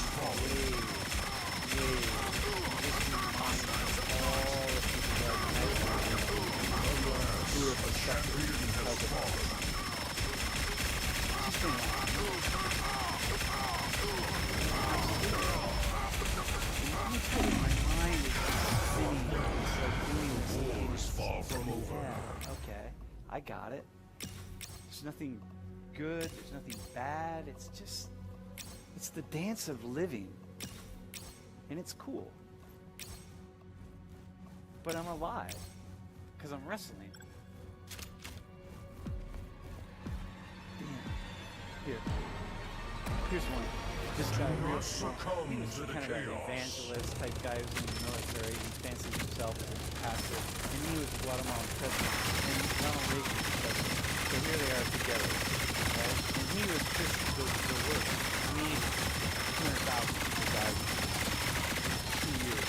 And Reagan's saying he recognizes, or this is his campaign advisor, he recognizes that a good deal of dirty work has to be done. Dirty work. Hang on real fast. Dirty work. That's dirty work. Imagine, right? Well, dirty work has to happen. It has to happen? Okay, here you go. Ready? How about we take a trip over and we can have a conversation with ISIS?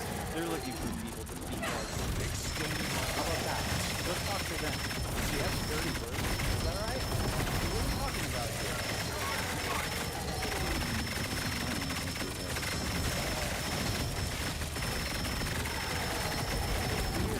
He's a man of great integrity and wholly dedicated to democracy. So in 2013, he was found guilty of genocide. We knew. When Reagan said that, here, when he here, Reagan knew. We knew he was committing genocide. We knew that. But he was our guy. It's not genocide when it's the person who's supported. So here he is. He was sentenced to 80 years in prison. Finally, we get a little bit of justice. Okay.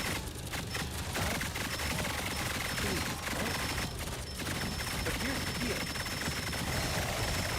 These are headlines. Death Squad is backing onto it. It's backing onto it. Because Honduras is suffering economically, and people are starting to say, hey, wait a minute. This is a problem. And we need to mobilize. And we need to feed our children. And we need to go to school. And we need safety. And we need hospitals. And we need this. And we need that. And Guatemala is these anti-drug resources for political monitoring. So we're giving them anti-drug resources. We're using it to monitor dissidents. This is where the dissidents. The dissidents are people like the nuns and the priests who are just trying to mobilize. Those are the dissidents. The same people. The same thing happens. U.S.-funded police linked to executions in El Salvador.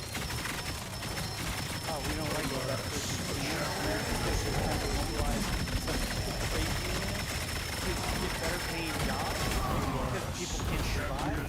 Oh, we'll just start assassinating. Got it? Are we there? So it's coming back. See that? See how it is? Now watch. Now watch what happens. But can you repeat your success? Hang on. No, hang on. Do not make me regret choosing you for this mission. Okay. Most of these people are from Guatemala and Honduras. Then you say, well, we're not why should you let them into our country? Oh, really? Maybe it's not that simple. I was looking for an interview with a couple people from Guatemala who are probably in their 30s right here.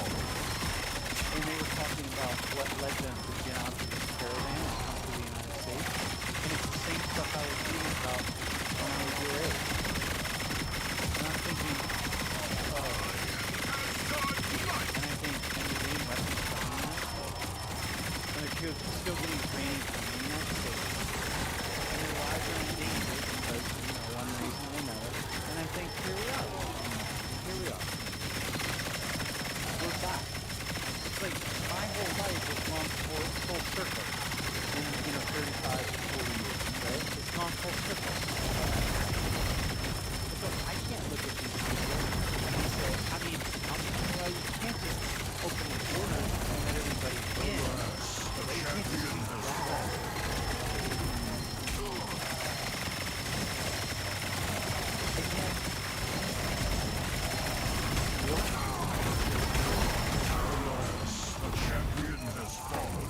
here. Let me go back. This is not over. Now let me show you something else. You know what 300 billion is? To rest. More undead warriors will soon That's how many arrive. proven, how many 300 billion barrels of oil. Do not succumb Venezuela to the has chaos. the largest proven oil reserves in the world. It's about 35 billion barrels more than what we know in Saudi Arabia. Okay? Think about the history of the United States and the history of us wanting to control Latin America. And here's the oil reserve. The oil fields are right here. You sort of go right this way. Okay?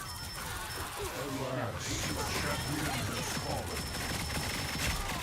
Can you imagine if oil was a part of this whole thing? Maduro's a dictator, Chavez is a dictator, all these things are happening. We need to go and we need to liberate Venezuela from what? From what? Their dictators?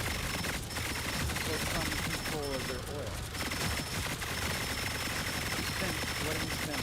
What are the wars in Iraq and Afghanistan? But like $1.5 trillion. Alas, the champion has fallen. So we can go over there. Go right here. So it's kind of curious to think, wow, we just go around the world. But oil is our oil. Like we were in the Middle East to take somebody else's oil. That's why we invaded Iraq, fundamentally. Because they had oil and we wanted to control it. So we didn't go, hey, we're going to go take your oil. That's a brother. We just show up at your house one day and we're going to take this apple I tree right fear here. this We'll leave you struggle the may tree, be but as we'll take all the eternal apples as out of it because I. we want that. And you're going to say, oh yeah, okay, fine. And then over here, she's saying like, well, they have a right to take your apples. We need the apples. Like, our people need those apples, right? So we should get your apples. And like, well, because we need them. So when you think about going to Iraq to take oil, and you think, well, but we need the oil, it's the same damn thing as of the two of us taking his apples. And us thinking we need them, and that we deserve them. Or maybe now it's going to Venezuela and taking oil, because we need that. You see what I mean? So like, wow, maybe oil's part of this. God. It's a lot of things, obviously. If you study Venezuela, it's immensely complicated. Here's the biggest thing right here. Here's Chavez. Chavez was elected, and you see the economy's doing okay, then it tanks, and then it's doing quite well, actually. That's an immense amount of growth. And the price of oil was pretty high, so everything is good, and then oil starts to tank, and then boom. And that's all you need to know for Maduro. That's why he's not going to last very long. He'll be gone very soon. And everybody, you got a couple billion, or a couple million, 3 million, I think, Venezuelans have left now in the past several years. It's like getting out if they can get out, and if they can't get out because you have land, if you have houses, if you have whatever, right, as you know, right? And so, like, here we go. Look at that. That's why it's not going to last. That's also part of it. It's a complex thing.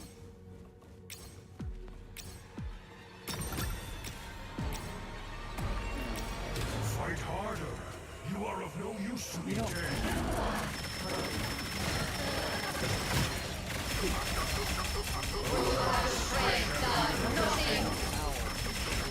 No way that I can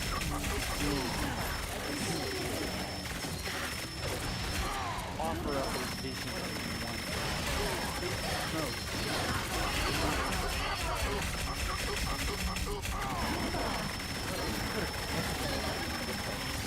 about what we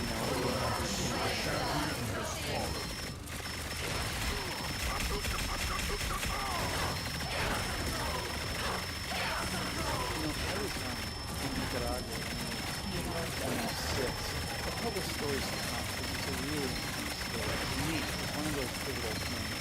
And I was walking, I got a, delivering some medicine to a Guatemalan refugee who's living in Nicaragua. And I had met some Guatemalan refugees. They asked me if they knew I was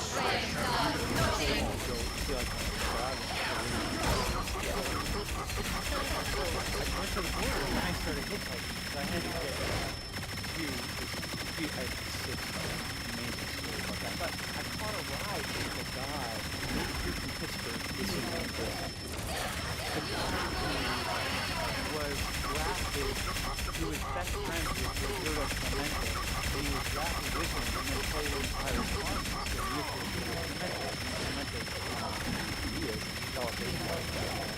And this guy, but this guy didn't know this. So we had all these really awesome stories. So that he was in this little middle of the afternoon. And there was a civil war. And the Americans were fighting and fighting the other side. The socialist government put out. We were trying to unseat the government. And so I'm walking down this road and there's some old woman sitting on wood, like corrugated aluminum food. And I'm walking by like this.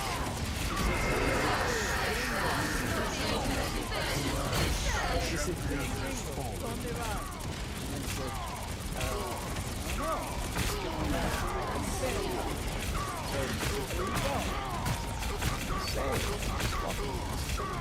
So I sat down. And she was sitting in this chair, and I sat on the step. And she started talking about her life. And all of that part of her house had been whispered. And I said, "What happened?" She said, "Well, it worked. You've got a paint outside of it." I started talking about the years. And she said to me, you know, and it's kind of funny. Yet,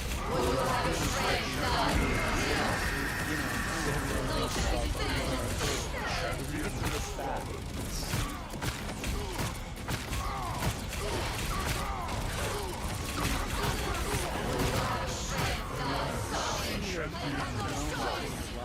that changed you forever. So this woman says, listen, you see what's coming. You look back, set forward, I was thinking,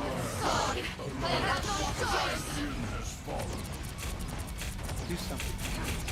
Always tell your students about what is going on in other parts of the world. So tell them what is happening in life. It's funny how I never get her always sense that I need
to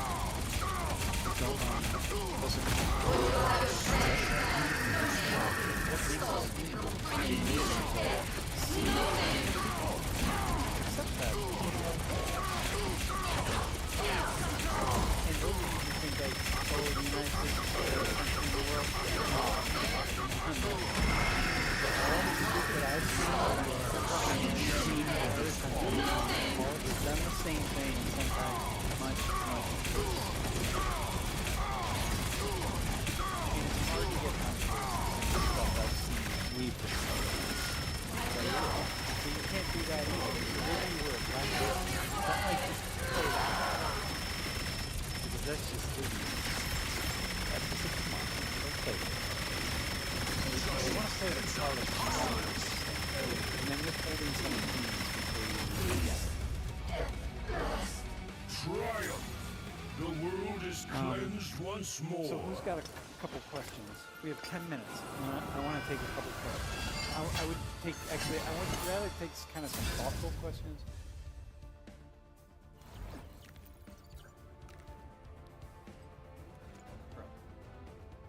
Yeah, my question is, don't you think that, like, the blame for what we talked about today lies infinitely more with the Central American governments that directed and perpetuated these atrocities than with the United States government, who is simply outfitting other countries to win them over to our side instead of the Soviets, who would have easily supplied that funding instead of us? Yeah. So here's how I would say, here's what I